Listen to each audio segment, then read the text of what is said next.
Alright, welcome back to the channel. Today we got this dang Poland, Poland Pro riding mower. It's 46 inch and it is running a Briggs Stratton Intech 19 horse 540 cc. The problem is, I'm pretty sure, is damage to the camshaft automatic compression release, and I've seen this problem 1,000 times. Just about every one of these Briggs Stratton motors, I believe, that has been built with overhead valve has this problem.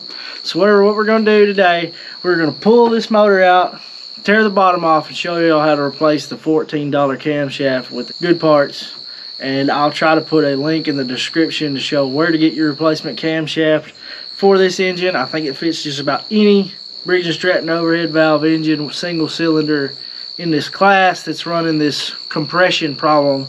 It's not your starter when it won't turn over. Most of the time it is a compression problem, and we're going to fix it. Right here's our aftermarket replacement parts. They are made in China, and like I said, I got these from eBay. If anybody needs to know, just look up Briggs Stratton 19 horse replacement camshaft for a lawnmower engine, and it'll pull these up, hundreds of them across the top. There's some that come with gaskets, not gaskets, some that come with lifter tappet things, and some that don't. But whatever, I got the whole kit. So we're going to get bottom case gasket, and then we got new lifter tappet top deals. These are the things that sit on the cam. The push rod rides on them on the top, slide up and down in the block. Okay, you get your upper, lower crankshaft seals, and then we get our camshaft. And now this is going to look different than the one inside, I'm pretty sure. Okay, so right here we're rocking with a steel camshaft. It looks like a cast iron steel gear. It might be aluminum, I'm pretty sure it's steel though. And this right here is the compression release that operates this bump right here on the cam. And when it's like this, when the cam turns, it lets your compression out the valve by holding it open. So if your valves are real loose, this actually won't work. But now, what normally happens in the one that's in there, I'm pretty sure, this breaks somewhere, somehow, and it don't release compression anymore, and that's why your motor won't turn over. Alright, step one, we're going to go ahead and remove the hood. Get that thing out of the way. It just lifts off here, unplug the headlights. Right in here we got two Allen wrench headed nuts, hold the exhaust pipe on. I'm going to unscrew those. Procedure for removing the engine, because the engine's got to come off, because the base plate has to be removed from the engine to get to the internals. We remove these two screws right here. They come out real easy. That Allen wrench. We'll see if we got enough room to get that out of there. Yeah, the pipe just unplugs like that right there. Nice and simple. Put that to the side. Okay, you come over here. You got one. Well, but I think it's something else. We remove the nut on the starter, remove your starter wire. Then you're rocking with two plug-ins right here. This one goes to the engine. Okay, the other one you don't have to unplug yet. Right here we got our throttle cable, and it's got a Phillips screw right here. Or I said a Phillips screw.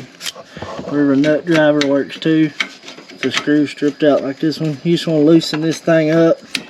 The cable should come out like that right there. And unplug with just a little hook on the end. Then we're rocking with the gas line. Get you a pair of pliers.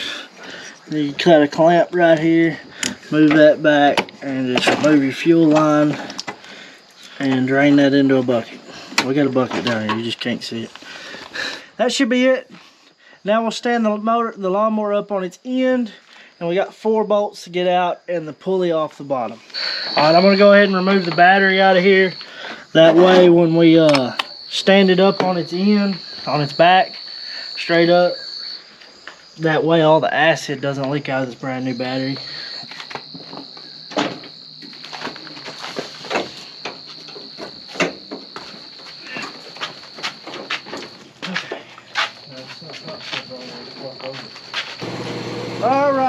Gonna remove this here crankshaft bolt. Made it.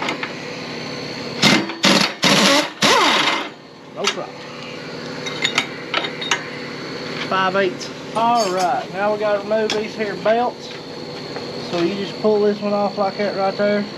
And you come up here to the next one. It can be a little more tricky. So hopefully your pulley slides off this easy. If not, they can be horrible. So you slide it down like that. Get your thumbs and just set your drive belt off right there. And now we're gonna have to remove this here, well, we ain't gotta pull this out right here.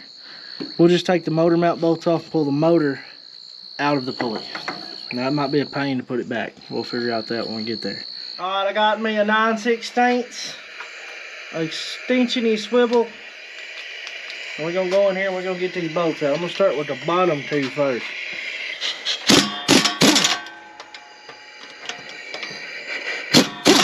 Oh shit. Let me go under this here thing. And we got that one out. Then we'll come to this one over here.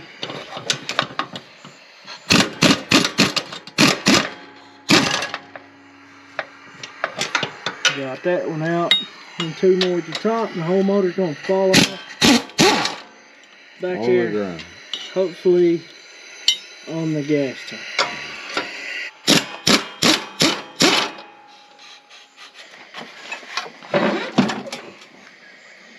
Okay, we got some kind of emissions line over here I didn't know about. Gas tank vent line. I forgot about this. This is the gas tank vents back to the intake.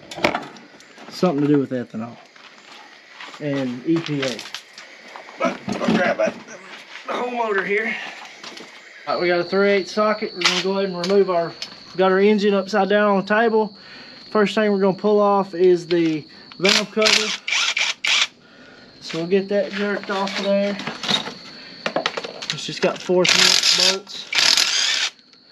I think this newer model put on with silicone. Unless this one's just been worked on before. I thought they ran gaskets. But this one's using silicone. Back up a little bit.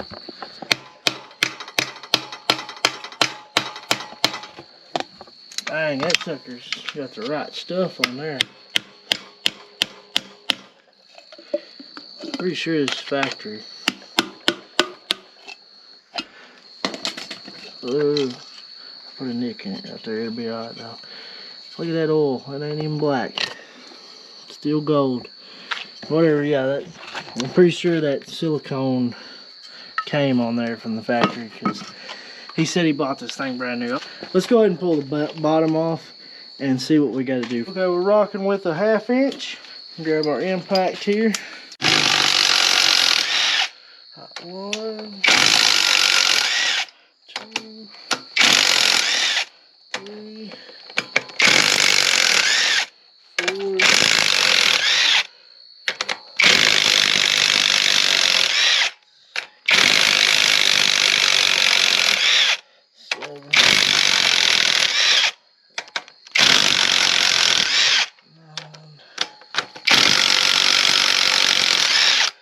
10 1/2-inch bolts.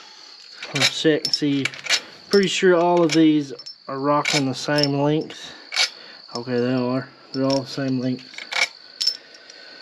And we'll just drop them in the valve cover there. And see if we can pop this base cover off. Alright, I got my hammer. I'll give this thing a couple taps, see what happens.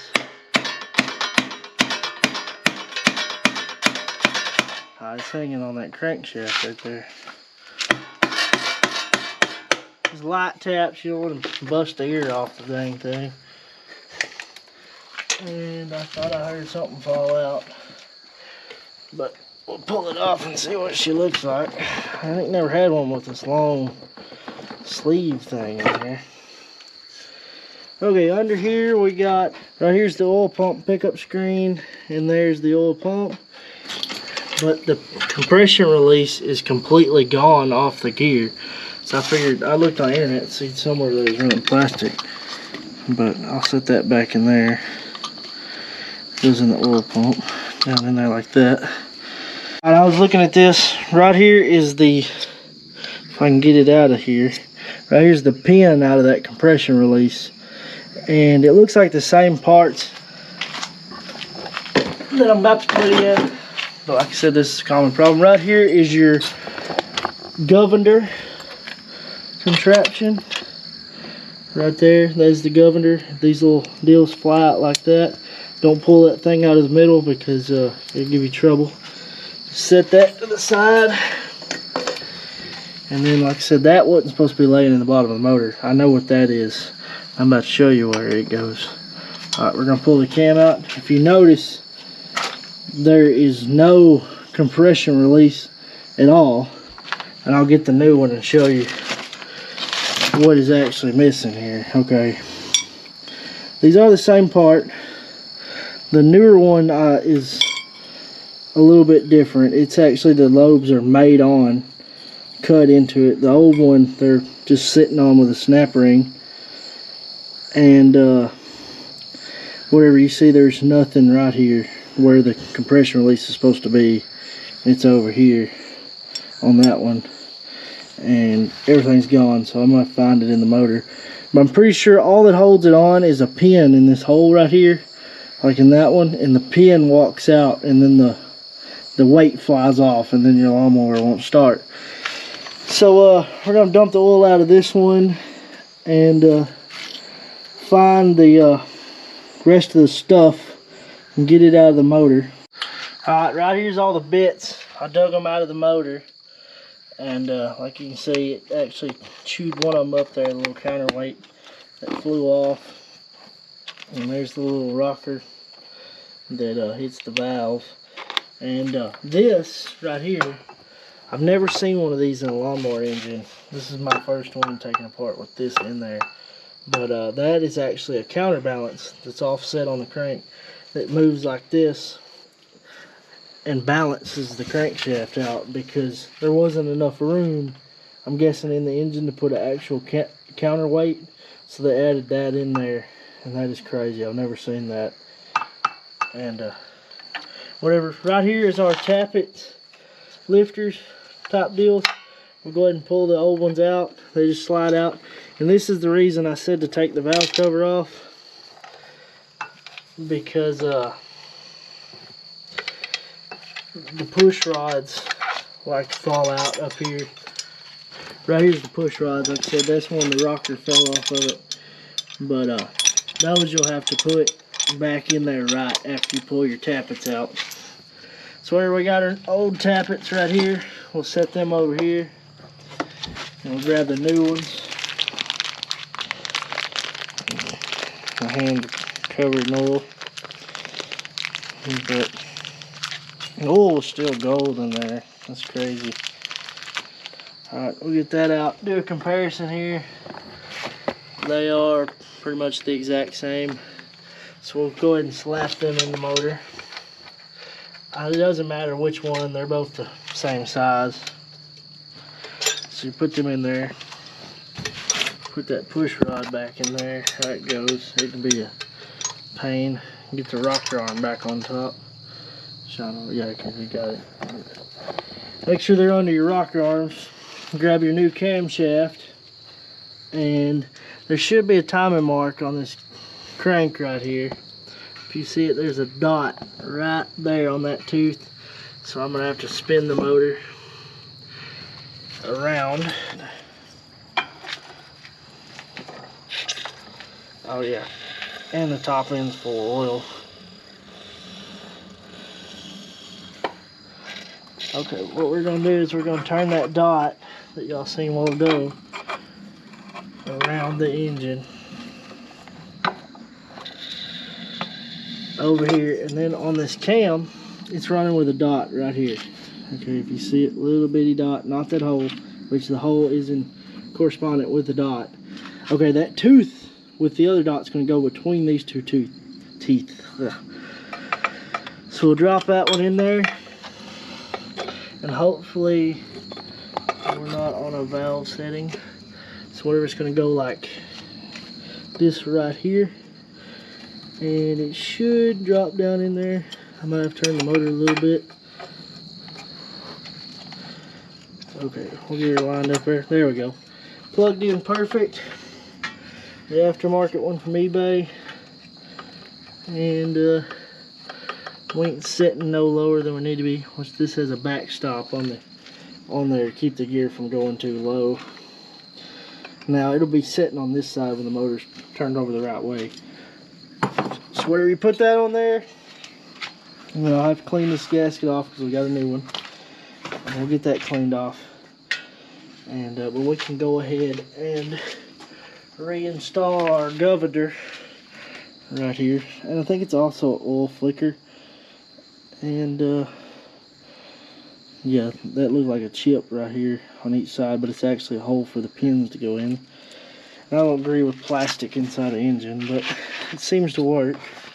So that just sits in there. Blows my mind. Just like that. On that thing. Just sits in there. And when you rivet up, these little weights push on this and actually let back off the throttle. With that right there outside here. And that's where it keeps your motor from going too fast. Alright, I got all my old gasket scraped off there. I'm going to go ahead and wash the bottom end out. I got some diesel here. I'll take my little pump, electric pump. You can pour yours in there if you ain't got an electric pump.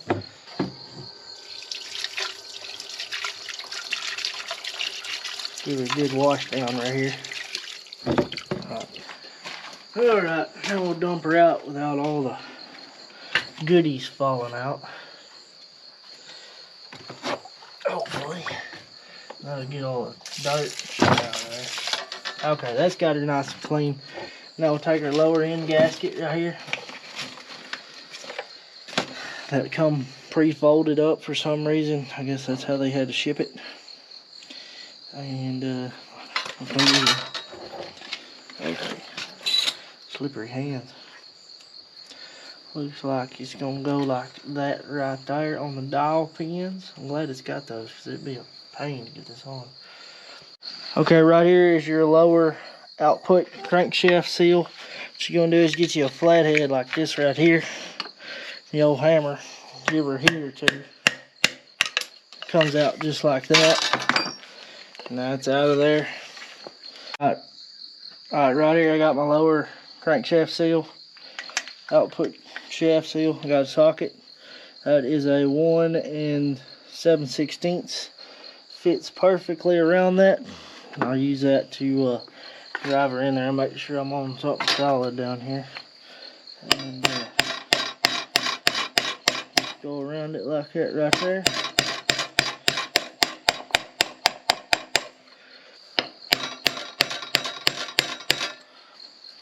Okay, that one's in there. You don't want to go too far because you'll actually close up the oil hole where the oil comes out. But that one's in there. It's a little bit in there further than I wanted it to go, but I think that it'll be alright. So I'll put it back on there.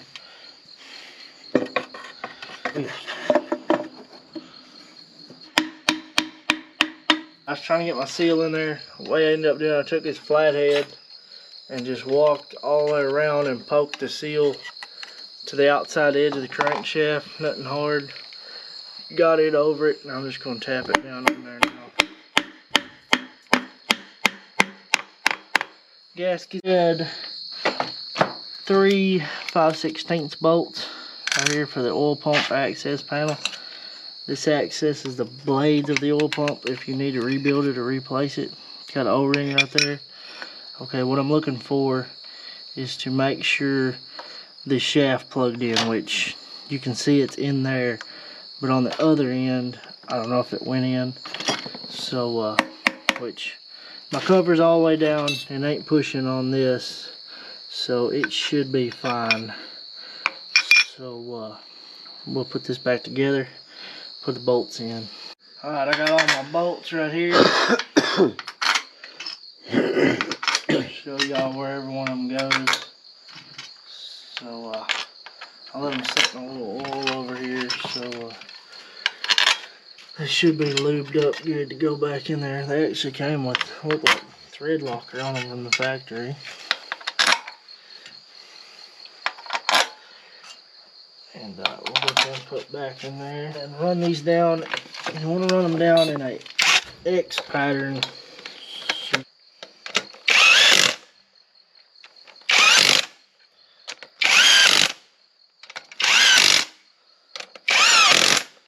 Okay, got my valve cover re-siliconed, and we're going to put her back on there. Make sure the overhead valve abbreviation is facing upside down if your motor's still upside down. Same way before, X pattern. You don't want to break these off, they're not that strong. Just run them in like that. New silicone, should be good to go. Let's see here. Gotta line this key up right here. A little bit more. A little bit. Alright, come this other side.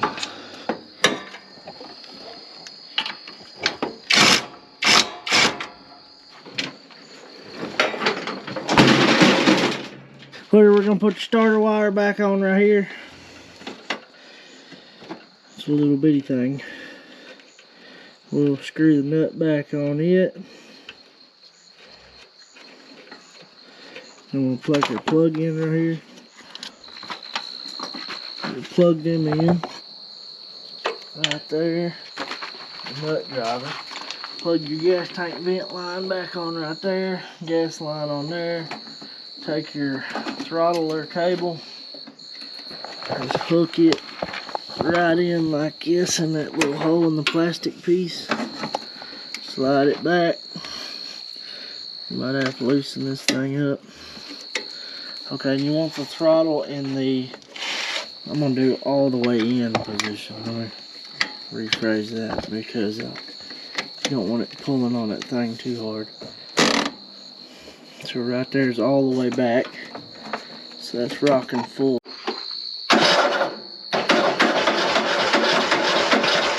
Okay, I went in and pulled the valve cover back off because we still having a little bit of a compression issue, and it's because the intake valve, you've got to take that into consideration. This is the intake valve. The compression release operates the intake valve. This is the first engine I've ever seen that way. It seemed to me like it would cause backfire and catch on fire, but most engine I ever worked on had it on the exhaust. But whatever, this one, the compression release is on the intake valve. So whatever, this one was loose and the compression release still wasn't operating after we put the new cam in. So what I did was you take a T20 sock Torx bit here and you loosen this screw in the middle first before you ever try to turn this big nut, because you'll break the stud off back there if you don't. Then you just screw this in with your fingers so you feel a little resistance on the valve like that right there. You want this one to be kind of close because if you got your filler gauges stuff, you can set it right, but I'm gonna set it like that right there where it's damn near touching the valve, because like I said, we're having the compression issues. It won't turn over. And I don't know why they just didn't add like some kind of compression cable. Would have been a way better design where you could pull the little cable and then spin the motor and let go. But this is what they went with. So we'll actually crank it up with the valve cover off this time so I can make sure this is working right. So I'm tired of jacking with it. So whatever, we'll see if she'll roll over now and see what happens.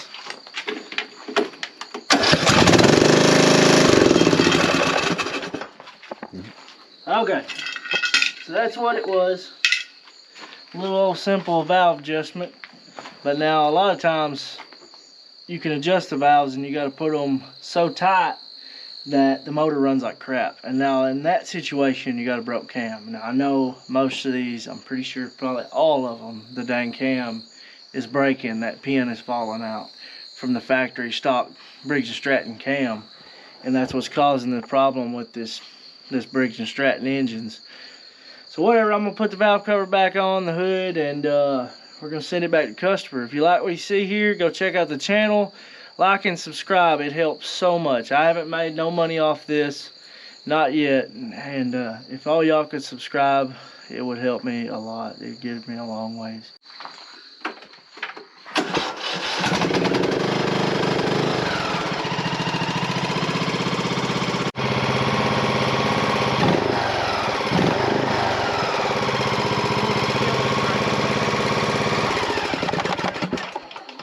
Yeah, she's good to go now.